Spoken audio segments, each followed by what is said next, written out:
चला थर्मोडायनामिक्स दुसऱ्या लेसन मध्ये आपल्या सगळ्यांचं स्वागत आहे. पहिल्या लेसन मध्ये आपण काय पाहिलं होतं? सिस्टीम म्हणजे काय, सराउंडिंग म्हणजे काय आणि सिस्टीमचे तीन प्रकार कोणते कोणते? ओपन सिस्टीम, क्लोज्ड सिस्टीम आणि आयसोलेटेड सिस्टीम. बरोबर. आता सिस्टीमच्या प्रॉपर्टीजचा विचार करायचा आहे आपल्याला. आता थर्मोडायनामिक्स मध्ये असंख्य प्रॉपर्टीजचा विचार केला जातो. पदार्थाचे गुणधर्म, प्रॉपर्टीज. कोणत्या कोणत्या प्रॉपर्टीज माहिती आहे? Temperature, pressure, volume, composition, energy, viscosity, specific heat, molar heat capacity, melting point, boiling point, surface area, अशा कितीतरी प्रॉपर्टीज आहेत पदार्थाच्या की ज्याचा अभ्यास या थर्मोडायनामिक्स मध्ये केला जातो. ठीक आहे. हे सगळे मेजरेबल प्रॉपर्टीज आहेत. मग सिस्टीमच्या प्रॉपर्टीज म्हणतो यालाच कोणी कोणी थर्मोडायनामिकल फंक्शन्स म्हणेल, कोणी कोणी थर्मोडायनामिकल व्हेरिएबल्स म्हणेल याला. ठीक आहे. मग थर्मोडायनामिकल प्रॉपर्टीज म्हणा, फंक्शन्स म्हणा, व्हेरिएबल्स म्हणा, एकच आहेत. ह्या सगळ्या पदार्थाचे मेजरेबल प्रॉपर्टीज आहेत. चालेल. Properties of the system. आता ह्याच्या प्रॉपर्टीज आहेत, बरेच नावं सांगितले, सांगतोय आता आणखी तुम्हाला. जसं temperature, pressure, volume, composition, energy, enthalpy, entropy, melting point, boiling point, सरफेसचं tension, surface area, viscosity, refractive index, हे सगळे प्रॉपर्टीज आहेत. आता याचे दोन गट पाडलेले आहेत थर्मोडायनामिक्सने. या प्रॉपर्टीजचे सिस्टीमच्या दोन गट पाडले. एक्सटेन्सिव्ह प्रॉपर्टीज आणि इंटेन्सिव्ह प्रॉपर्टीज. ह्या परीक्षेमध्ये विचारतात हा. इंटेन्सिव्ह आणि एक्सटेन्सिव्ह प्रॉपर्टीज.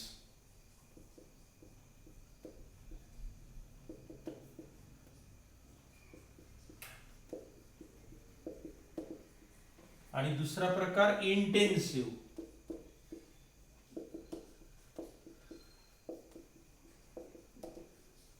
आता एक्सटेन्सिव्ह प्रॉपर्टीज म्हणजे कोणत्या प्रॉपर्टीज पहा. डेफिनेशन आणि काही एक्झाम्पल आपल्याला माहिती पाहिजे.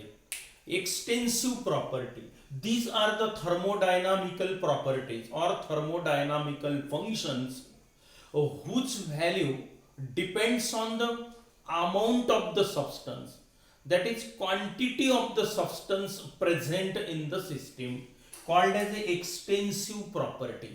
पुन्हा पहा.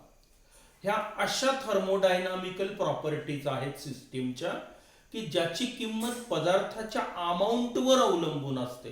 अमाऊंट जर वाढवलं, कमी केलं तर त्या प्रॉपर्टीची किंमत बदलते.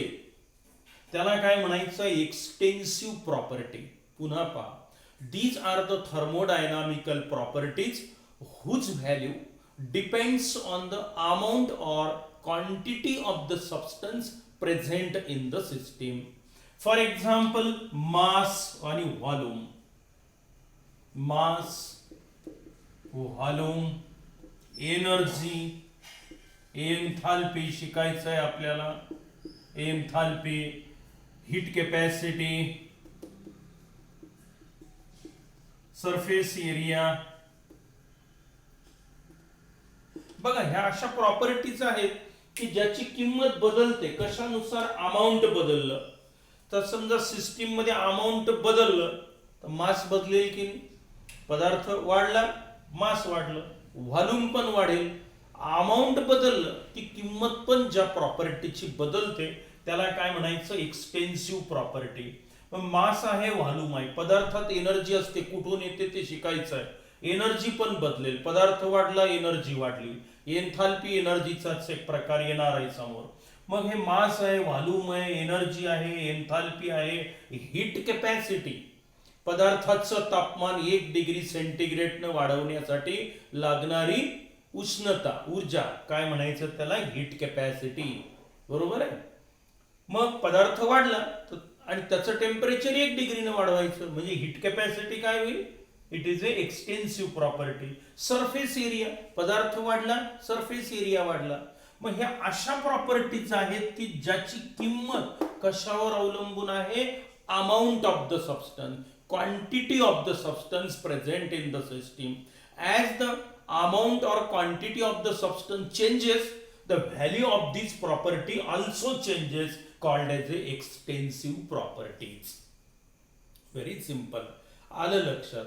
ह्या अशा प्रॉपर्टीज आहेत की ज्याच्या किमती अमाऊंट नुसार बदलतात. मग mass, volume, energy, enthalpy, heat capacity, surface area हे परीक्षेत एमसीक्यूज विचारतात. खालीलपैकी एक्सटेन्सिव्ह प्रॉपर्टी कोणती किंवा इंटेन्सिव्ह कोणती. मग अशा वेळेला एमसीक्यूज मध्ये हे प्रश्न 1 मार्काला विचारले जातात. किंवा बोर्ड डेफिनेशन 1 मार्कासाठी डिफाईन एक्सटेन्सिव्ह प्रॉपर्टी किंवा what is mean by intensive property मग देता आलं पाहिजेत आपल्याला.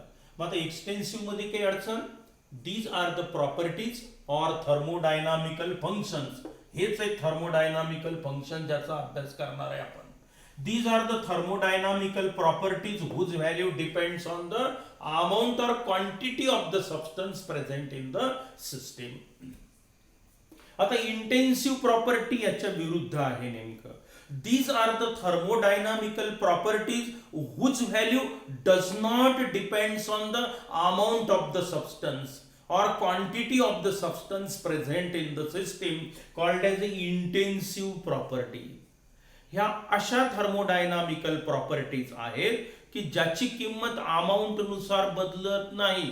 अमाऊंट कमी करा, जास्त करा, प्रॉपर्टीची किंमत बदलत नाही, त्यांना म्हणायचं intensive property. For example density. Density काय आहे? डेन्सिटी म्हणजे मास डिवायडेड बाय व्हॉल्यूम. मास वाढलं तर व्हॉल्यूम वाढतो, पण डेन्सिटी मात्र बदलत नसते. म्हणून डेन्सिटी पदार्थाची, पदार्थ एवढा घेतला तरी डेन्सिटी तेवढीच, लहान घेतला तरी डेन्सिटी तेवढीच, कारण डेन्सिटी ही फिक्स राहील, अमाऊंट नुसार बदलणार नाही. किंवा अगदी सोपं उदाहरण पहा, मेल्टिंग पॉइंट आहे, बॉइलिंग पॉइंट आहे, विस्कॉसिटी आहे, सरफेस टेन्शन आहे, मोलार हीट कॅपॅसिटी आहे, मोलार हीट कॅपॅसिटी. आता हे अशा अजूनही आहेत बरेचसे उदाहरणं मी नोट्स मध्ये दिलेले आहेत तुम्हाला. काही 1-2 समजावून घ्या फक्त. अगदी सिंपल प्रॉपर्टी लक्षात घ्या म्हणजे इंटेन्सिव्ह काय तुमच्या लक्षात येईल ते म्हणजे बॉइलिंग पॉइंट घेऊया आपण. बॉइलिंग पॉइंट म्हणजे काय आहे? पदार्थ किंवा लिक्विड ज्या टेम्परेचरला बॉईल व्हायला सुरुवात होते. आपल्या सोल्युशनच्या भाषेत काय आहे? काय आहे? The vapour pressure of a liquid becomes equal to the atmospheric pressure. Liquid state मधून गॅसियस स्टेट मध्ये जेव्हा लिक्विड जायला सुरुवात होते त्या कॉन्स्टंट टेम्परेचरला आपण बॉइलिंग पॉइंट म्हणतो. वॉटरचा बॉइलिंग पॉइंट 100 डिग्री सेंटीग्रेड आहे, माहिती आहे तुम्हाला नाही का? आता तुम्ही 100 ml पाणी घेतलं, त्याचा बॉइलिंग पॉइंट किती? 100 डिग्री सेंटीग्रेड. 1 लिटर पाणी घेतलं, त्याचा बॉइलिंग पॉइंट काढा 100 डिग्री सेंटीग्रेड. ड्रम भर पाणी घ्या, त्याचा बॉइलिंग पॉइंट काढा, ते 100 डिग्रीवरच बॉईल होईल. म्हणजे बॉइलिंग पॉइंट ही प्रॉपर्टी तुमच्या अमाऊंट नुसार बदलली का? 1 लिटर घ्या, 2 लिटर घ्या, 10 लिटर घ्या, 50 लिटर घ्या, अमाऊंट बदलला पण बॉइलिंग पॉइंट बदलला नाही. मेल्टिंग पॉइंट पदार्थाचा नाही, फ्रीजिंग पॉइंट 0च राहील वॉटरचा. तसं डेन्सिटी फिक्स राहील. अमाऊंट जरी वाढलं किंवा कमी जास्त झालं तर त्याची किंमत, त्या प्रॉपर्टीची किंमत बदलत नाही. अशांना काय म्हणायचं तुम्ही आता? Intensive property. 1 मोल पदार्थाचं तापमान 1 डिग्री सेंटीग्रेडनं वाढवण्यासाठी लागणारी ऊर्जा म्हणजे मोलार हीट कॅपॅसिटी येणार आहे समोर. मग सरफेस टेन्शन असेल, विस्कॉसिटी असेल, मेल्टिंग पॉइंट असेल, बॉइलिंग पॉइंट असेल, फ्रीजिंग पॉइंट असेल, डेन्सिटी असेल, हे सगळं हे कोणावर अवलंबून नाही? अमाऊंटवर अवलंबून नाही. मग याला म्हणायचं इंटेन्सिव्ह प्रॉपर्टीज. मग आता सांगा इंटेन्सिव्ह प्रॉपर्टीची definition. These are the thermodynamical properties whose value does not depends on the amount of the substance, that is quantity of the substance present in the system. मग आता एक्सटेन्सिव्ह आणि intensive मध्ये काही अडचण आहे का तुम्हाला? हे अमाऊंट बदललं तर किमती बदलतात, अमाऊंट बदललं तरी किमती बदलत नाही. मग याला म्हणायचं एक्सटेन्सिव्ह आणि ह्या झाल्या इंटेन्सिव्ह प्रॉपर्टीज. 1 मार्काचा प्रश्न कधी कधी यावर विचारला जातो. आता पुढचा कन्सेप्ट घेऊया आपण. अगोदर आपल्याला थर्मोडायनामिक्स मध्ये कोणते कन्सेप्ट वापरतात त्याचा अभ्यास करायचा आहे. आणि मग थर्मोडायनामिक्स कडे जायचं आहे. पण या कन्सेप्टवर देखील 2 मार्काचा प्रश्न दरवर्षी परीक्षेत विचारला जातो. जसं या छोट्या छोट्या डेफिनेशन आहे. मग कधी सिस्टीम विचारतील, कधी त्याचे प्रकार विचारतील, कधी ओपन सिस्टीम, क्लोज्ड सिस्टीम, आयसोलेटेडचं डेफिनेशन, कधी इंटेन्सिव्ह, कधी एक्सटेन्सिव्ह व्हेरिएबलचे किंवा ते आयडेंटिफिकेशन विचारलं जातं. ठीक आहे. आता जाऊया आपण पुढचा कन्सेप्ट आहे डेफिनेशन नाही, state of a system. State of the system काय आहे? स्टेट ऑफ द सिस्टीम पहा. A system can be described by several thermodynamical variables, that is property. Let us consider a gas enclosed in a cylinder. आता ही एक system झाली. आता आपल्या definition प्रमाणे a gas is enclosed in a cylinder. काही हरकत आहे का? याला मी सिस्टीम म्हणतो. बाकीचा पोर्शन म्हणजे कोण? सराउंडिंग. मग ही एक सिस्टीम झाली. पण आता एवढ्याने थर्मोडायनामिक्सचा अभ्यास होईल का? नाही. मग आपण जेव्हा सांगतो की यात कोणता गॅस आहे, म्हणजे त्याचं केमिकल कंपोजिशन काय आहे, नायट्रोजन आहे, ऑक्सिजन आहे, मिक्सचर आहे, हेलियम आहे, निऑन आहे, काय जे असेल ते, मग मी त्याचं कंपोजिशनला म्हणतो C1, की याच्यात हा गॅस भरून ठेवलेला आहे. याचा व्हॉल्यूम किती आहे? मग या सिलेंडरचा व्हॉल्यूम समजा जेवढा असेल तेवढा याचा व्हॉल्यूम झाला, हा V1 झाला. या गॅसनं अप्लाय केलेलं प्रेशर समजा P1 असेल आणि याचं टेम्परेचर मोजलं मी, ते झालं T1. आता पहा, ही एक सिस्टीम होती, याच्याबद्दल मला जास्तीची माहिती मिळाली. If gas enclosed in a cylinder असं म्हणून काही फायदा नाही. हा कोणता गॅस आहे, त्याचा व्हॉल्यूम किती, त्याचं प्रेशर किती, त्याचं टेम्परेचर किती, हे जेव्हा मी सांगतो तेव्हा मी काय सांगत असतो? त्या सिस्टीमची स्टेट सांगत असतो, पोझिशन सांगत असतो. A state of a system can be described by certain thermodynamical variables like temperature, pressure, volume, composition. एखाद्या सिस्टीमची स्टेट सांगायची म्हणजे काय सांगायचं? त्याच्याबद्दलचे व्हेरिएबलच्या किमती सांगायच्या तुम्हाला, की याचं टेम्परेचर एवढं, प्रेशर एवढं, व्हॉल्यूम एवढा, कंपोजिशन एवढं, एनर्जी एवढी, एन्थाल्पी एवढी, काय ते असेल ते व्हेरिएबल. आपण 4 घेतले, पुढे येत एवढे. मग state of a system can be described. एखाद्या सिस्टीमची स्टेट डिस्क्राइब करायची म्हणजे काय करायचं? त्या व्हेरिएबलच्या किमती सांगायच्या. बरोबर आहे. A position or state of a system can be described by certain thermodynamical variables like temperature, pressure, volume, composition. Now, if these variables have definite value, then the system is said to be in a definite state. आता temperature T1 आहे, pressure P1 आहे, composition C1 आहे, volume V1 आहे. अशा वेळेला मी काय म्हणेल की ही सिस्टीम एका डेफिनेट स्टेट मध्ये आहे. काय म्हणेल मी याला? आता डेफिनेट स्टेट. समजा त्याला मी स्टेट A म्हटलं, कारण टेम्परेचर फिक्स आहे T1, pressure P1, volume V1, composition C1, हे फिक्स झालं सगळं. बरोबर आहे. मग टेम्परेचर, प्रेशर, व्हॉल्यूम, कंपोजिशन हे व्हेरिएबल फिक्स झाले. मग ही सिस्टीम एका डेफिनेट स्टेट मध्ये आहे. समजा एक किंवा त्यापेक्षा अधिक व्हेरिएबल जर चेंज झाले, आता काय झालं की हे सिस्टीम मध्ये काही व्हेरिएबल्स बदलले. समजा टेम्परेचर बदललं, रिॲक्शन झाली, कंपोजिशन बदललं. समजा व्हॉल्यूम एक्सपांडेबल असेल, इथे पिस्टन वगैरे लावले तर व्हॉल्यूम बदलला किंवा नाही बदलला. टेम्परेचर बदललं, प्रेशर बदललं, व्हॉल्यूम बदलला, कंपोजिशन बदललं. बरोबर आहे. T1चं T2 झालं, V1चं V2 झालं, P1चं P2 झालं, कंपोजिशन बदललं, C1चं C2. This is called as A change of state. Change of state म्हणजे आता सिस्टीम एका स्टेट मधून दुसऱ्या स्टेट मध्ये बदलली. सिस्टीम बदलली नाही म्हणायचं, त्याची स्टेट बदलली असं म्हणणार आहे. State of the system changes from state A to state B. System तीच आहे, सिस्टीम तीच आहे, फक्त त्याचे व्हेरिएबल्स बदलले. म्हणजे त्याची काय बदलली म्हणायची? स्टेट बदललेली आहे. म्हणजे हे वाक्य मी या प्रकरणामध्ये बऱ्याच वेळेला वापरणार. A system changes from one state to other state. मग असं जेव्हा मी वाक्य वापरेल तेव्हा त्याचा अर्थ तुम्ही काय घ्यायचा की ए सिस्टीम होती, त्याचे काही व्हेरिएबल बदलले, याला म्हणायचं चेंज ऑफ स्टेट. ठीक आहे. मग हा कन्सेप्ट आहे, हे विचारत नाही परीक्षेत, पण हे शब्द मी नेहमी वापरणार आहे. A state of a system can be described by certain variables like temperature, pressure, volume, composition. If these variables have definite value, then the system is said to be in a definite state.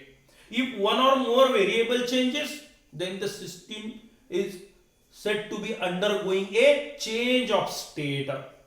जेव्हा एक किंवा त्यापेक्षा अधिक variable बदलतात, समजा fix cylinder असेल तर volume नसेल बदलत, राहू द्या, पण बाकीचे व्हेरिएबल बदलले की नाही, मग हे काय झालं म्हणायचं, चेंज ऑफ स्टेट म्हणायचं. सिस्टीम नाही बदलली, सिस्टीमची स्टेट बदलली, त्याची पोझिशन बदलली. होऊ शकतं सुरुवातीला टेम्परेचर T1 होतं, तिकडे गेल्यावर रिॲक्शन पूर्ण झाल्यावर ते टेम्परेचर बदललं, T2 झालं. कॉम्पोजिशन, रिॲक्शन झाली, नवीन पदार्थ तयार झाला, प्रेशर बदललं असेल, ठीक आहे. आता फिक्स व्हॉल्यूम असेल तर व्हॉल्यूम कदाचित बदलणार नाही. मग अशा वेळेला याला म्हणायचं चेंज ऑफ स्टेट. चालेल. आता पुढचा एक कन्सेप्ट घेऊया आपण, तो आहे state function. State function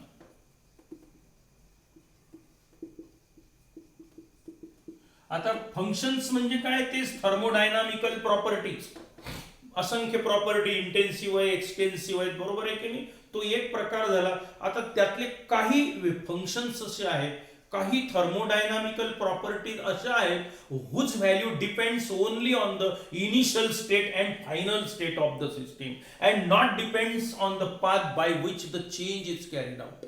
such functions are called as a state function. हे चांगलं वाक्य लक्षात ठेवा की स्टेट फंक्शन कोणाला म्हणायचं. These are the thermodynamical properties whose value depends only on the initial state and final state of the system and not depends on the path by which the change is carried out. समजा ही एक system होती state A मध्ये, ती बदलली, आता ए पासून बी पर्यंत गेली, ती या रस्त्याने गेली, पहिला रस्ता, हा दुसरा रस्ता ठेवला मी, हा तिसरा रस्ता घेतला मी, 3 वेगवेगळ्या रस्त्याने गेले. आता ही स्टेट ए, स्टेट बी वेगवेगळ्या पद्धतीनं चेंज तुम्ही घडवून आणला. मग आता इथे चेंज इन टेम्परेचर किती असेल, सुरुवातीला किती होतं टेम्परेचर T1, किती झालं तिकडे T2, मग बदल किती झाला पहा बरं. Delta T is equal to काय काढाल तुम्ही, T2 minus T1. Change in pressure किती होईल, P2 मायनस P1. त्यानंतर कॉम्पोजिशन C2 मायनस C1. पण टेम्परेचर आणि प्रेशर दोनच घेऊ आपण. हे आता हे जे टेम्परेचर मधला फरक आहे, तुम्ही या रस्त्याने गेले तरी तेवढाच भरेल डेल्टा T, या रस्त्याने गेले तरी तेवढाच, या रस्त्याने गेले तरी तेवढाच. म्हणजे हा जो चेंज इन टेम्परेचर आहे कशावर अवलंबून आहे, final temperature, initial temperature.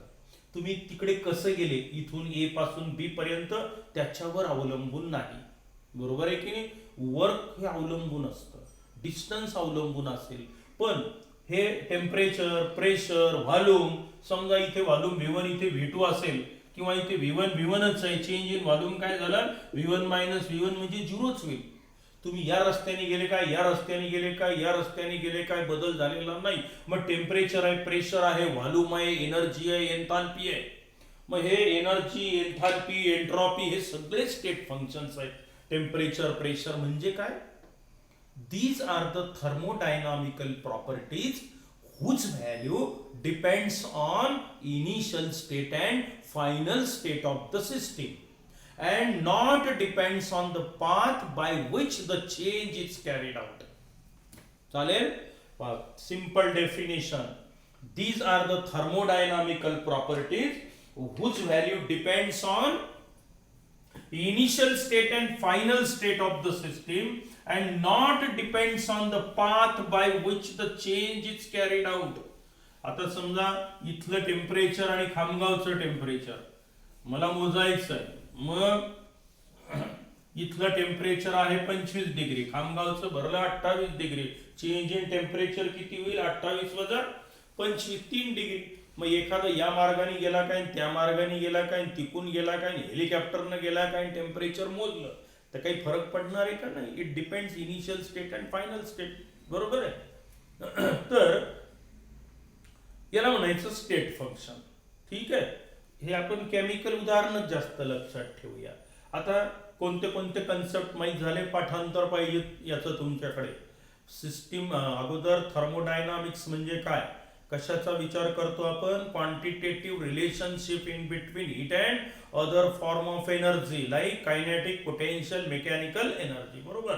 System म्हणजे काय, सराउंडिंग म्हणजे काय, सिस्टीमचे 3 प्रकार, open system, closed system, isolated system. आजच्या तासामध्ये आपण पाहिलं एक्सटेन्सिव्ह प्रॉपर्टीज, इंटेन्सिव्ह प्रॉपर्टी, त्याच्यानंतर स्टेट फंक्शन म्हणजे काय आणि स्टेट ऑफ ए सिस्टीम म्हणजे काय. बरोबर आहे. चाललंय एक एक कन्सेप्ट आपण वाढवत चाललो आहोत आणि याचं सगळ्यांचं काम आपल्याला या थर्मोडायनामिक्स प्रकरण सुरू झाल्यानंतर पडणार आहे. आता पुढचा पॉइंट आहे आपला types of processes. Types of process. आता प्रोसेस म्हणजे काय, process it is a path or operation by which a system changes from one state to other state. प्रोसेसची व्याख्या कोणी विचारणार नाही. जसं मी आता एक डायग्राम काढली होती पहा, स्टेट ए टू स्टेट बी. मग या ए पासून बी पर्यंत मी कसा गेलो, ए पासून बी पर्यंत पहिल्या रस्त्याने गेलो, दुसऱ्या गेलो, तिसऱ्या गेलो, चौथ्या गेलो, कोणत्या प्रकारे मी ए पासून बी पर्यंत गेलो, या सिस्टीमवर मी कोणत्या कंडिशन्स लादलेल्या आहेत, ए पासून बी पर्यंत जाताना कोणतं ऑपरेशन लादलेलं आहे की जेणेकरून मी ए पासून बी पर्यंत गेलेलो आहो. हा जो ए पासून बी पर्यंत जाण्याचा पाथ जो आहे त्याला मी म्हणणार आहे यानंतर process.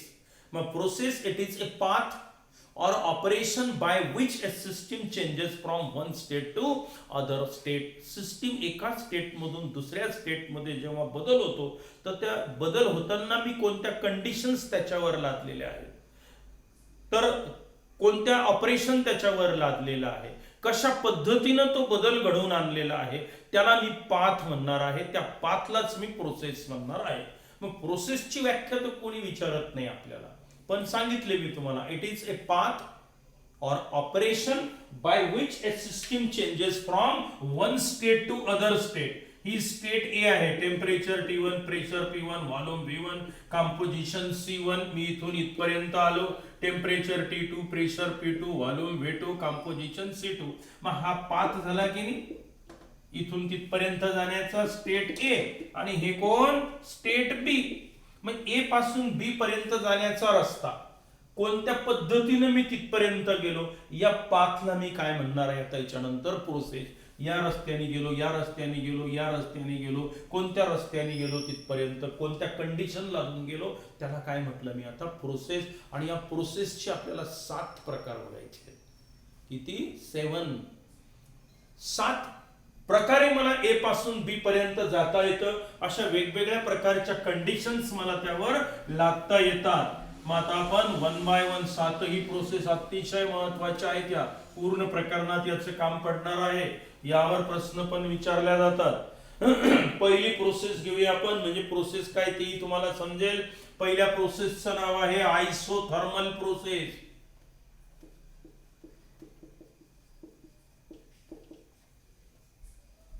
Isothermal process. Very simple. It is the process in which temperature remain constant, or it is a process which is carried out at constant temperature. That is, during each step of the process, temperature does not changes, called as a isothermal process. आयसो म्हणजे सारखं, therm म्हणजे temperature. याचा अर्थ काय झाला पहा. Let us consider a system having temperature T1, pressure P1, volume V1, composition C1. हे झालं याची स्टेट ए. ठीक आहे, state A. State of a system, व्हेरिएबलच्या किमती सांगितल्या मी. आता a system changes from state A to state B. ही झाली आता स्टेट बी. काय झालं आता, प्रेशर बदललं, P2, व्हॉल्यूम बदलला, V2 झाला, कंपोजिशन बदललं, C2 झालं, पण टेम्परेचर बदललं नाही. मी हा बदल अशा पद्धतीनं घडवून आणला की जिथे टेम्परेचर नाही बदलू दिलं मी थ्रू आउट. म्हणजे समजा इथून ही सिस्टीम इथून इथे गेली, इथून इथे गेली, इथून इथे गेली, इथून इथे गेली समजा, आणि फायनली ती इथे गेली. कोणत्या स्टेपला, टेम्परेचर इथे T1, इथे T1, इथे T1, इथे T1, इथे T1, शेवटपर्यंत. म्हणजे change in temperature T1 - T1 म्हणजे किती, 0. टेम्परेचर बदललं का नाही. मग अशा प्रोसेसला मी म्हणेल आयसोथर्मल प्रोसेस. मी ए पासून बी पर्यंत अशा पद्धतीनं घडवून आणला बदल की जिथे कोणत्याच स्टेपला मी टेम्परेचर बदलू दिलं नाही. It is a process which is carried out at constant temperature. एवढंही कापी आहे. It is the process. Process म्हणजे काय, ए पासून बी पर्यंत जाण्याचा रस्ता, बरोबर आहे. Path or operation by which a system changes from one state to other state called as a process. आता आयसोथर्मल प्रोसेस, आयसो म्हणजे सारखं, थर्म म्हणजे टेम्परेचर. मग काय, it is the process which is carried out at constant temperature. That is during each step of the process temperature does not changes. It means that here change in temperature delta T, याला मी delta T change in temperature, final temperature minus initial temperature बदललंच नाही, सारखंच आहे, तर शून्य होईल. याला म्हणायचं मग आता isothermal process. For example boiling of A water. एक प्रोसेस लक्षात घ्या. मी वॉटर बॉईल करतोय, वॉटर घेतलं आणि बॉइलिंग सुरू केलं. किती टेम्परेचर राहील टाका थर्मामीटर, 100 डिग्री सेंटीग्रेड द्या उष्णता. आता काय होईल, बॉइलिंग पॉइंट तर बदलत नाही, तो 100च राहील, पण प्रोसेस सुरूच आहे तुमची इव्हॅपोरेशनची. लिक्विड स्टेट मधून तो कुठे चालला, गॅसियस स्टेट मध्ये. प्रोसेस तर घडून राहिली, प्रोसेस घडून राहिली व त्याचं कंपोजिशन बदललं असेल, लिक्विड मधून गॅसियस स्टेट मध्ये गेला असेल, बरोबर आहे, त्याचा व्हॉल्यूम बदलला असेल, पण त्याचं टेम्परेचर किती टेम्परेचरला घडून येऊन राहिली प्रोसेस, 100 डिग्री सेंटीग्रेडला. मग boiling of a liquid, it is a isothermal process. Fusion of a ice, isothermal process. It is a process in which temperature does not changes, or during each step of the process temperature does not allow to change.